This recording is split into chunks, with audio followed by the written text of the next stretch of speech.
안녕하세요. 이번 시간에는 문학과 삶, 도입과 그리고 상처가 더 꽂히다 본문을 함께 살펴보도록 하겠습니다.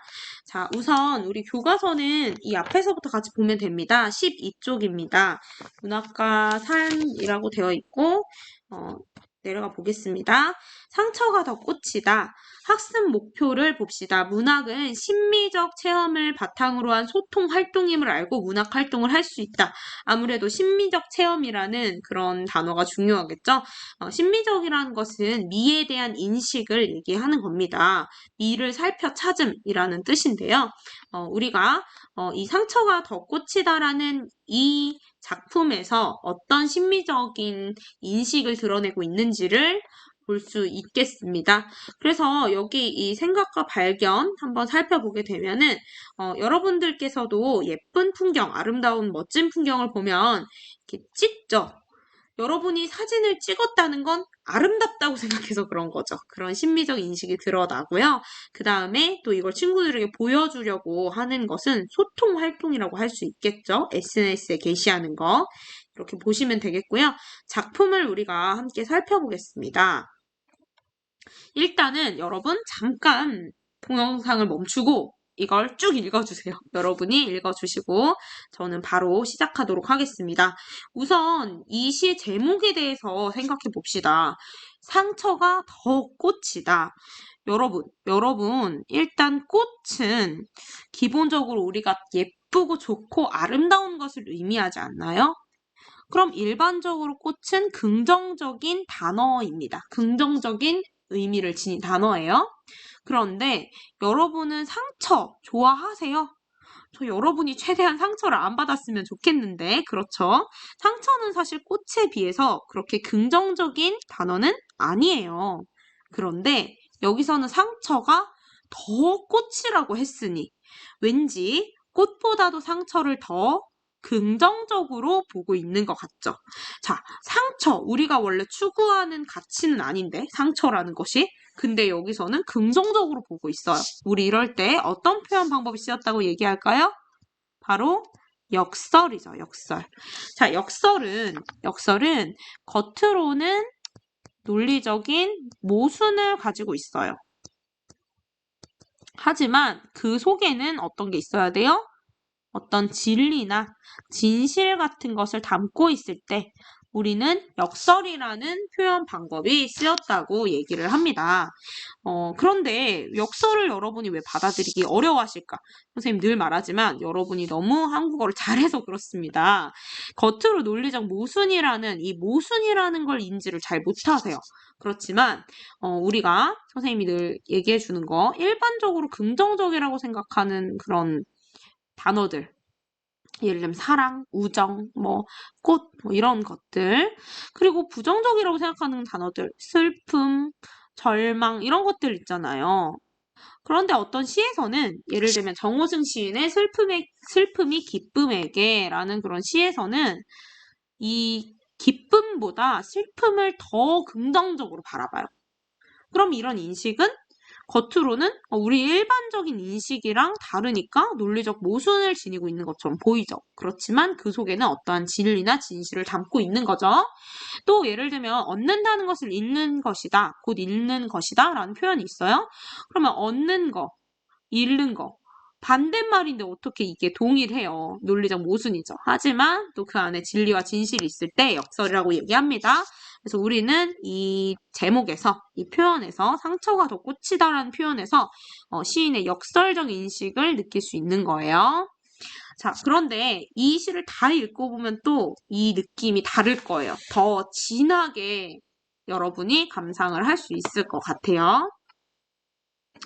자, 그러면 시작을 해보겠습니다. 어린 매화나무는 꽃 피느라 한창이고 400년 고목은 꽃 지느라 한창인데 자, 여러분 우리 이미지로 생각해 볼 수가 있겠죠. 만약에 이 시를 바탕으로 그림을 그린다면 400년 된 어떤 고목이 있겠고 근데 여러분 이거 지금 한번 다 읽어보셨으니까 막 둥치도 가지도 없고 또 꺾이고 구부러지고 휘어진 그런 나무가 있을 거예요. 막 울퉁불퉁한.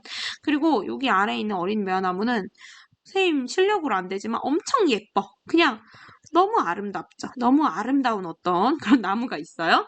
근데 어린 매화나무는 꽃이 막 피느라고 한창이고 400년 고목은 꽃이 떨어지고 좀 음산한 거지. 그러느라고 한창인데 자, 이 두 대상이 어떻게 되고 있어요? 대조적으로 대시가 되고 있죠. 그런데 구경꾼 또 등장했어요. 구경꾼들이 어떻게 했대요? 고목에 더 몰려섰대요. 여기 사람들이 또 있는 거야. 근데 막 고목을 봐요. 왜 그런지 생각해보자. 둥치도 가지도 꺾이고 구부러지고 휘어졌다. 갈라지고 뒤틀리고 터지고 또 튀어나왔다. 자, 볼게요. 우리가 이 부분에서 더욱 이제 뭘 느낄 수가 있냐. 자, 일단 조금 더 읽어보도록 하겠습니다. 둥치도 가지도 꺾이고 구부러지고 휘어졌다. 갈라지고 뒤틀리고 터지고 또 튀어나왔다. 진물은 얼마나 오래 고여 흐르다가 말라붙었는지 주먹만큼 굵다란 혹이며 패인 구멍들이 험상궂다. 거무죽죽한 혹도 구멍도 모양, 굵기, 깊이, 빛깔이 다 다르다. 여러분, 우리 여기를 이제 묶어서 뭐라고 한번 써주시냐면, 여기서는 지금 고목의 상처에 대해서 얘기를 하고 있죠. 고목의 상처를 어떻게 하고 있어요? 묘사하고 있죠. 자, 일단은 죄송합니다. 이거부터 필기를 하는 게 좋았을 텐데. 일단 고목의 모습을 묘사하고 있는데 여기서 표현하는 고목의 모습, 그 내용이 고목의 상처죠. 그쵸? 고목의 상처를 알 수가 있어요. 막 예쁜 그런 모습이 아니라 구부러지고 휘어진 그런 모습을 알 수가 있어요. 이렇게 한번 필기해 주시고요. 그 다음에 선생님이 심상에 대해서 하나 얘기를 하고 싶어요. 심상에 대해서. 여러분, 우리 심상이라 하면 시의 3요소, 주제, 운율, 심상 있죠? 그 중에서 심상은 이미지라고 표현을 했어요. 심상, 크게 기본적인 요소 5가지 뭐가 있을까요? 시각, 청각, 후각, 미각, 촉각이 있죠. 그리고 이런 것들이 감각의 전이가 일어났을 때 우리는 공감각적 심상까지 얘기를 했었습니다. 자, 그러면 뭐 이렇게 말 그대로 감각적인 건데 여기서 보시면 우리가 이 문장들을 읽었을 때, 이런 모습들을 읽었을 때, 특히 이런 부분들을 읽었을 때 우리는 마치 내 눈으로 지금 보고 있는 것 같은 느낌을 받죠. 그리고 그런 걸 상상하죠. 그런 것들이 바로 이런 부분들이 심상이 두드러진 부분. 여기서는 내가 마치 본 것처럼 느끼고 묘사가 되어 있으니까 시각적 심상이 두드러진 부분이라고 보시면 되겠습니다. 자, 근데 우리가 뭐 하나하나 살펴보면 이제 이 시각적 심상 같은 경우에는 우리가 대부분의 사물을 다 시각으로 감지하기 때문에 구분하기가 좀 어려울 수가 있어요. 뭐가 시각이고 뭐가 시각이 아닌지. 근데 시각적 심상이 두드러진다고 할 때는 이런 모양, 형태에 대한 게 나오기도 하고요. 혹은 색채, 빛깔. 만약에 노란빛, 하얀빛, 뭐 그런 거, 빨간, 붉은빛 이런 색채의 이미지가 나오면 시각적 심상에 해당한다고 볼 수가 있겠고요.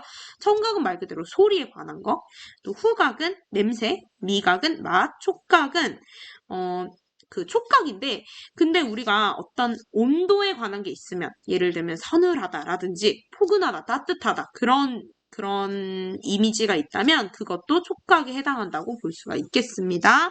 자, 그 다음에 본문으로 다시 좀 돌아가 보도록 하겠습니다.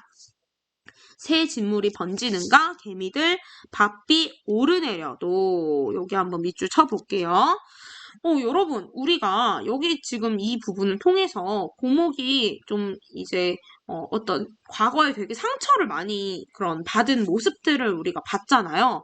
그런데 새 진물이 번진대요. 여러분, 이 나무 여기 아래 보면 매화라고 했으니까 이 매화 400년이라고 했으니까 이것도 매화나무거든요. 근데 여러분 비슷하게 그 소나무 이렇게 송진 같은 거 만져보신 적 있으세요? 찐득하고 이렇게 향도 좀 나고 그러잖아요. 그쵸? 그런 걸 이제 진물이라고 표현을 한 건데, 지금 이 매화가 그냥 과거의 고통, 상처를 다 겪고 지금은 편안하게 있는 그런 존재가 아니고요. 새 진물이 번지는가? 지금 개미들이 막 바삐 오르내리고 있어요. 그러면은 우린 여기를 통해서 뭘 알 수 있어요? 필기해 보도록 하겠습니다. 고목의 고통이 현재에도 계속되고 있다는 걸 알 수 있죠. 현재에도 계속되고 있음. 이것을 알 수 있는 겁니다. 자, 그러면 여러분 너무 힘들 것 같지 않아요? 400년 고목이 400년 동안 살면서 계속 지금 맨날 고통만 받고 있는 거예요. 너무너무 힘들 것 같죠? 근데 태도가 어때요? 의연하고 의젓한 거예요. 이게 무슨 뜻일까? 의연하다는 건요, 여러분. 의지가 굳세어서 끄떡없다라는 거고요. 의젓하다는 건 말이나 행동 따위가 점잖고 무게가 있다는 거예요. 그러면은 이 400년 고목이 막, 난 맨날 막 힘들기만 하고 상처만 받고 이렇게 얘기를 하는 게 아니고요. 그러니까 이런 태도를 보이는 게 아니라 진짜 의연하고 의젓한 그런 태도를 우리가 느낄 수 있다는 거죠. 여러분, 이런 매화의 모습 존경스럽지 않으세요? 대단하지 않으세요? 매화의 그런 모습? 그쵸? 여기다 하나 필기해 봅시다. 고통 속에서도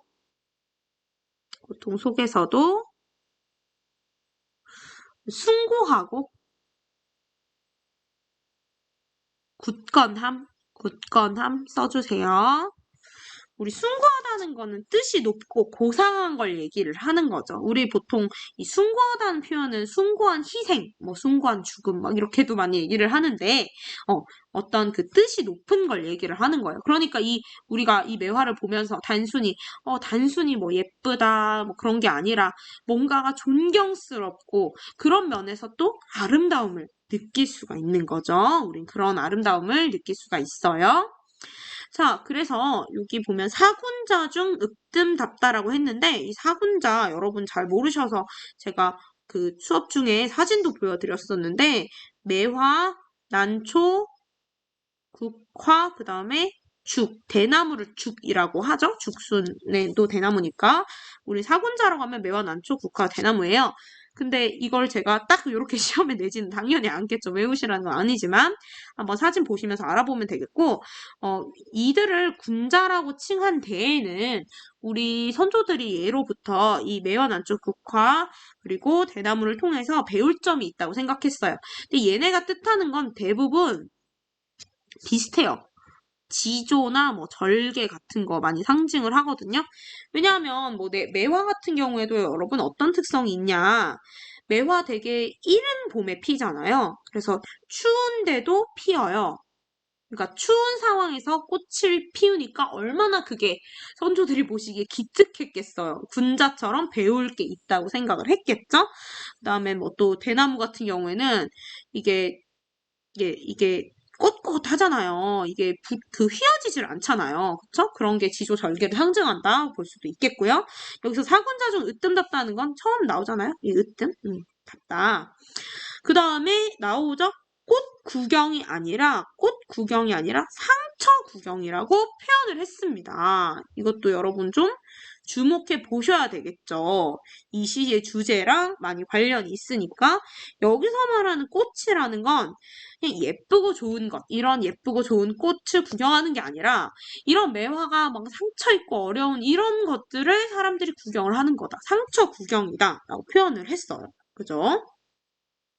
그 다음 이제 여러분 사실은 여기서는 이 위쪽에서는 고목의 상처와 그런 모습들에 대해서 묘사적으로 얘기를 했다면 이 부분부터는 약간 이 아까 얘기한 그 이런 구경꾼들의 인식 요런 그 약간 넘어왔어요. 화제가 약간 전환된 걸 느끼실 거예요. 상처 깊은 이들에게는 구경꾼들 중에 상처 깊은 이들에게는 훈장으로 보이는가? 여러분 한번 생각해 봅시다.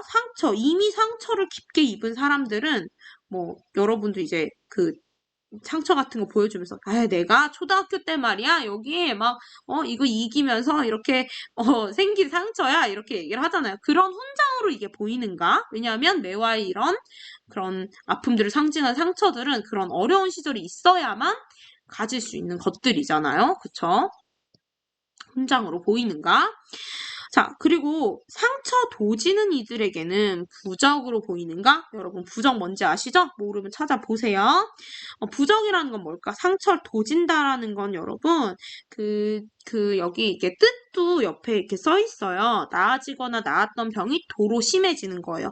그럼 여러분 생각해보세요. 상처가 도지는 사람들한테는, 이 상처를 내가 잘 이겨내고 다시 성장할 수 있는 것, 그러니까 다시 정상적인 상태로 돌아가는 게 중요하겠죠. 그런 사람들한테는 이 매화가 이런 이미 상처를 겪어낸 이제 그 매화이기 때문에 마치 부적처럼 얘를 매화를 쓸어보고 이러면은 마치 나도 이렇게 매화처럼 내가 지금 너무너무 힘들고 어렵지만 이런 걸 잘 이겨내고 이렇게 잘 살 수 있겠지라는 그런 생각을 갖게 하는 거죠, 이 매화가. 그죠? 그래서 부적으로 보이는가라고 표현이 되어 있었죠. 그 다음에 100년 못된 사람이 자 매화 400년의 상처를 헤아리랴마는 자 이 무슨 뜻이냐 헤아리랴마는 일단 여기서 100년 못된 사람 여러분이 매화 앞에 구경하는 사람들 100년이나 살았겠어요? 100년 못 됐죠? 매화는 400년이나 살았어요. 그리고 사실은 우리가 미리 읽어보셔서 그렇지 아까 이 400년 고목이 매화라는 거는 지금 나타납니다. 자, 요거 대조적으로 제시가 되어 있죠? 100년 못된 사람과 매화 400년. 그 400년 산 매화가. 자, 근데 뭐 100년 못된 사람이 매화의 상처를 헤아리랴마는 무슨 뜻이냐? 그러니까 미처 다 헤아릴 순 없겠지만, 다 알 순 없겠지만 이런 뜻이에요. 여러분 만약에 여러분이 더 어린데 되게 나이 많으신 선생님이 아이고 참 힘들다 이렇게 얘기를 했어요. 여러분이 아유 제가 그 고통 다 압니다 이렇게 말할 수 있어요? 아니잖아요. 예, 그쵸. 그러니까 100년 못된 사람이 매화 400년의 상처를 전부 다 헤아릴 순 없겠지만 이란 뜻이에요. 그렇지만 뭘 해요? 여기 밑줄 감탄하고 쓸어보고 어루만지기도 한다. 어떤 정서예요? 공감의 정서죠. 공감의 정서. 선생님이 아까 살짝 얘기한 정호승 시인의 슬픔이 기쁨에게 이런 데서도 얘기하고 뭐 그동안 많이 얘기를 했던 것 같은데요, 여러분. 슬픔, 상처, 아픔 이런 것들은 그런 거 겪어보면 이제 공감을 많이 할 수 있게 돼요. 예. 그쵸. 그래서 이 사람들이 상처를 공간해주고 위로해주고 매화를 좀 그런 거죠. 어루만지기도 한다. 그런 정서가 드러나요. 그런 생각이. 그리고 어루만지면서 아까 진물이 번졌잖아요. 그죠? 그러니까 손에서 뭐 꼭 진물 냄새가 날 수도 있고 아니면은 그냥 나무 냄새가 날 수도 있지만 만졌던 손에서 자 향기까지 맡아봐요. 향기까지 맡아봐요. 느껴지시죠, 여러분? 그러면 진동하겠지 상처의 향기. 상처야말로 더 꽂힌 것을 이라고 표현하고 있어요. 선생님 조금 빠르게 했는데 여러분 이걸 다 읽어보신 후에 처음에 딱 이 제목을 봤을 때 느낌이랑 좀 다르신가요? 좀 더 깊이 여러분이 이해를 하셨으면 좋겠는데요. 자, 이 사람들의 그런 느낌, 정서, 시적 상황 여러분 이해하시겠죠? 그 다음에 조금만 더 이런 부분들 얘기하면요. 향기에 대한 얘기를 했죠? 자, 이런 부분들에서는 향기에 대한 걸 얘기했으니까 우리가 후각적 심상이 두드러진다고 말할 수가 있겠죠. 그 다음에 우리 이 진동하겠지 상처의 향기 여기에 어떤 표현 방법이 하나 쓰였어요. 뭘까요? 우리 보통 자 일단 도치법 쓰였습니다. 도치법이 쓰였어요. 그럼 도치는 뭐냐? 도치라는 건 국어의 일반적인 정상적인 언어 배열 순서 어순을 바꾸어 놓음으로써 강한 인상을 주는 표현 기법이에요. 많이 얘기했던 표현 기법인데요. 우리가 국어 일반적인 어순에서는 도치에 대해서 많이 얘기를 한다면 나는 너를 사랑해 얘기를 하죠. 서술어, 주어, 목적어. 이 문장을 주어, 서술어, 목적어 얘기하니까 좀 그런데요. 아무튼 간에 국어 일반적인 이제 문장 순서는 이런 식으로 나와요. 주어가 먼저 나오고 서술어가 뒤에 나오죠.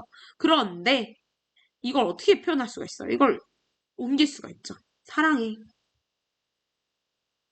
나는 너를. 이렇게 얘기하면 뭔가 여운이 이제 느껴지고 좀 더 강한 인상을 준단 말이죠. 네, 요런 게 뭐예요? 도치죠. 국어의 일반적인 정상적인 언어 배열 순서를 이제 바꿔가지고 표현하는 거니까 도치예요. 여기서도 원래 같으면 상처의 향기 진동하겠지라고 표현이 되어야 하는데 진동하겠지 상처의 향기라고 했기 때문에 도치법이 쓰였고 우리에게 더 강한 인상을 준다라는 거예요. 그 다음에 맨 마지막 제목에서 봤지만 상처야말로 더 꽂힌 것을 이라고 했어요. 상처야말로 더 아름다운 것이다 라는 거죠. 그냥 단순히 예쁜 그런 게 아니라. 자, 그래서 우리 여기다가 자, 이거 우리 아까 뭐라 그랬어요? 이 표현 역설이죠. 화자의 역설적인 인식이 드러나고 역설이라고 볼 수 있겠습니다. 그 다음에 이 윗부분에서 이렇게 심상 하나를 여러분이 더 찾아주셨어요. 사실 이 심상이라는 건요, 여러분, 선생님이 여기만 시각 썼다고 해서 다른 데 시각적 심상이 전혀 없고 그런 게 아닌 건 아시겠죠? 그런 게 아니잖아요. 다만 이 심상들이 두드러지는 그런 부분들이 있는데 여러분이 찾아주신 거에 자, 감탄하고 쓸어보고 어루만지는 그런 부분에서 여러분이 쓸어보고 어루만지는 거 어떤 심상이겠어요? 촉각적 심상을 여러분이 더 찾아주셨었죠? 촉각적 심상이 드러난다고 얘기를 할 수 있겠습니다. 그래서 선생님이 오늘을 정리하는 거라서 이렇게 필기 내용 이런 거 위주로 많이 얘기를 했는데 여러분이 좀 더 마음으로 이 시를 느껴주셨으면 좋겠고 실제 수업에선 여러분이 더 많이 감동 받으셨잖아요. 감동 받으셨었잖아요. 그거 잘 기억해 주시면 좋겠어요. 자, 그러면 우리 여기서 원래는 요 다음 수업에 뭘 얘기했었냐? 자, 이 시의 주제가 뭔 것 같으세요, 여러분? 이 시의 주제. 우리가 주제를 생각하는 건 중요하죠. 자, 주제. 이 시를 통해서 작가가 말하고자 하는 바가 무엇이냐? 일단 키워드를 좀 생각하실 필요가 있어요. 좀 여기서 빼먹지 말아야 되는 거. 많이 등장했거나 핵심적이라고 생각하는 거, 핵심적인 자주 나온 얘기나 아니면 핵심 대상에 대해서 얘기를 할 수도 있고요. 자, 만약에 단어를 한 3개를 꼽아본다면 뭐라고 볼 수 있을까? 중요한 내용이라서 선생님 색깔도 바꿨습니다. 주제, 주요 단어를 꼽아본다면 생각해 보세요. 뭘까요? 일단은 고목이라는 시적 대상이 나와야 될 것 같아요. 그쵸? 이 고목. 중요하잖아요. 얘가 지금 주된 대상이잖아요. 고목 나와야 되겠죠. 그쵸? 고목. 이거에 대해서 매화, 400년 된 매화나무, 400년 고목, 이렇게 표현하실 수도 있어요. 매화, 그렇게 얘기를 하실 수도 있어요. 하지만 가장 대표적인 거, 고목이라고 표현하는 게 더 좋겠죠. 그 다음에 또 뭐가 들어가면 좋겠어요? 여러분이 많은 단어를 얘기하셨어요. 수업 중에. 근데 그 중에서 상처라고 하면 좋겠죠. 상처. 왜냐하면 여러분이 고통, 심지어 진물 이런 거 말씀하신 분들도 있어요. 근데 결국은 그것은 이 내용을 가장 대표성을 가지고 있는 단어는 상처잖아요. 고목, 상처. 그 다음 하나 더. 그래서 고목의 상처가 어떻다는 거예요? 우리 심미적 인식 계속 얘기했는데 아름답다는 거죠. 아름답다. 그래서 이런 여러분이 핵심적인 표현들을 이렇게 생각해 내셨으면 이거를 연결해서 주제를 정리해 볼 수 있겠죠. 뭐라고 하면 되겠어요? 어렵지 않죠? 고목의 상처가 뭐라고 할까요?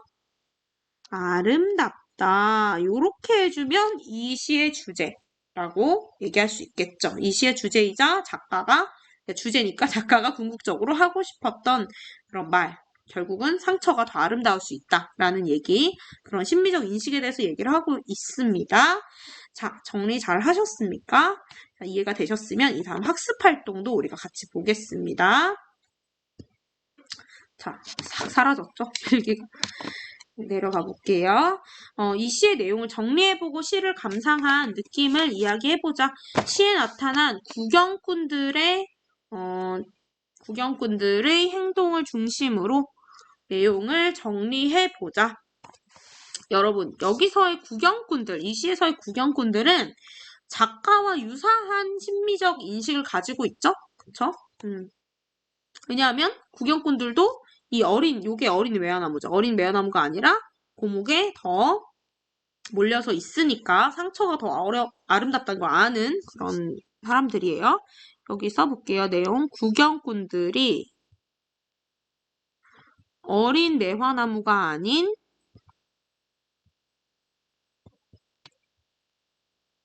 고목에 몰려 있다. 자, 그 다음에 그럼 구경꾼들은 고목에 뭘 보고 있어요? 상처를 바라보고 있다. 그 다음 마지막으로 구경꾼들은 고목의 상처를 보며 감탄하고 쓸어보고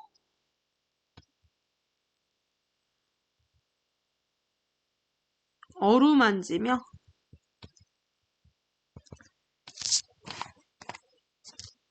향기도 맡아보고 있다.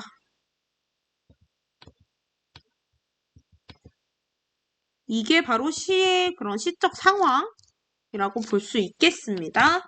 그 다음에 이 시를 감상하면서 느낌이나 시에 대한 아름다움 여러분 함께 한번 생각해 보시도록 하고요. 그 다음에 이 시에 담긴 시인의 심미적 인식을 파악해보자. 이 시와 관련하여 시인이 어떤 경험을 했을까? 시인은 구경꾼들이 고목의 이게 어떤 심미적 체험을 했냐는 얘기죠. 고목의 상처를 바라보고 만지며 냄새를 맡고 있는 모습을 보았을 거야. 라고 할 수 있고요. 일의 경험을 통해 시인이 무엇을 느꼈는가? 뭐, 이 시의 주제와도 연관이 돼 있는데, 그냥 고목의 상처가 아름답다. 주제 아까 썼죠? 고목의 상처가 아름답다. 라고 볼 수 있겠어요. 뭐, 대조하고 있고요. 자, 넘어가겠습니다. 자, 요거 우리 함께 봤었어요. 이 시를 읽고 깨달은 삶의 의미를 생각해보고, 다른 사람들과 소통해보자.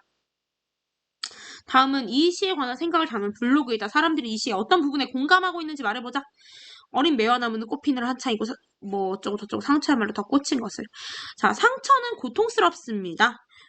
그것이 훈장이든지 부적이든지요. 하지만 세모하고 밑줄. 우리 인생에 상처가 없다면 그것을 극복한 성숙 또한 없을 거예요. 밑줄. 여러분, 우리 이 내용을 볼 때 상처는 고통스럽습니다가 맨 앞에 있었잖아요. 근데 이 블로그의 주인이 지금 이 글을 쓴 사람이 상처가 고통스럽다는 걸 얘기하고 싶은 걸까요? 아니면 하지만 뒤에 있는 걸 얘기하고 싶은 걸까요? 당연히 하지만 뒤에 있는 걸 얘기하고 싶은 거죠. 그쵸? 자, 그래서 아픈 만큼 성숙해진다는 말도 있나 봅니다. 이 시를 읽으니 발레리나 강수진과 축구 선수 박지성의 발이 떠오릅니다. 상처투성이지만 그들의 노력을 알기에 그들의 발은 꽃보다 아름답다. 이런 발들 사진 여러분 보면은 엄청 울퉁불퉁하지만 사실 이게 더 아름답게 느껴질 수 있는 거죠. 그래서 이 댓글들 하나하나 시간 관계상 안 읽겠는데 비슷하니까 읽어보시고요. 그 다음에 이 옆에 콕콕 알아두기 있잖아요. 제가 이 부분 수업을 했는데 그 소리가 녹음이 안 됐어요. 온라인으로 그때 할 때라서. 그래서 잠깐 보시면 심미적 인식에 대한 얘기가 있어요. 그래서 인간을 포함한 세계를 아름다움의 관점에서 보는 거고 단지 예쁜 것만이 아니라 슬픈 거나 추한 것, 웃기는 것 이런 것들도 삶의 진실을 담고 있다면 거기서 아름다움을 우리가 찾을 수 있다. 이거 다 뭐 밑줄 치고 다 잘 봐야 되는 부분이에요. 그래서 문학은 인간과 세계의 진실에 관한 심미적 인식이 형상화된 언어 예술로 작가는 자신의 경험에서 얻은 심미적 인식을 작품으로 형상화한 것이다. 독자는 작품을 읽으며 작가의 심미적 인식을 자기 나름의 방식으로 이해하고 작가 또는 다른 독자와 심미적 인식을 공유하고 소통함으로써 세계를 깊이 있게 이해하고 삶의 의미를 성찰한다. 선생님이 예전부터 네모 많이 그렸었죠. 기억하시는지 모르겠는데 물론 작가가 작품을 만들죠. 창작하죠. 그리고 그걸 누가 감상을 해요? 독자가 감상을 하죠. 근데 이 작품은 작가의 소유물이 아니에요. 그 작품 그 자체로 우리가 감상을 할 수도 있고 또 작가 작가를 중심으로 감상할 수도 있고, 독자의 그런 감상도 중요하고, 이런 거죠. 그리고 요거는 뭐였어요? 우리 문학 감상의 4가지 방법을 지금 얘기하는 건데, 이거는 사회문화적 배경을 바탕으로 감상을 할 수도 있고. 자, 어쨌든 간에 여기서 봐도 이제 작가가 작품을 통해 표현한 것을 또 독자가 또 이제 받아들이면서 각자의 심미적 인식을 바탕으로 할 수 있다. 공감하는 그런 소통 활동이다. 문학이 소통 과정이다 라는 겁니다. 그 다음에 이거 제가 동영상으로 올려놓을 거기 때문에 이 수필은 그렇게 보시면 돼요. 이 수필 많이 했어요. 거의 2시간 이상 했고 그거 올려놓을 테니까 잘 보세요. 그 다음에 우리가 뭘 얘기를 했었을까? 이 수필에서 여러분 그냥 동영상 강의 보시면서 하시면 되는데 그게 또 소리가 없어가지고 간단히 얘기하면은 이 경험을 통해서 또 본인들이 그러니까 이 주인공이 이 수필의 주인공이 여기 새로운 세계를 만났죠. 그것은 자신에게 도전이 된다는 걸 깨달았을 거다 하면서 선생님이 데미안 얘기도 했었어요.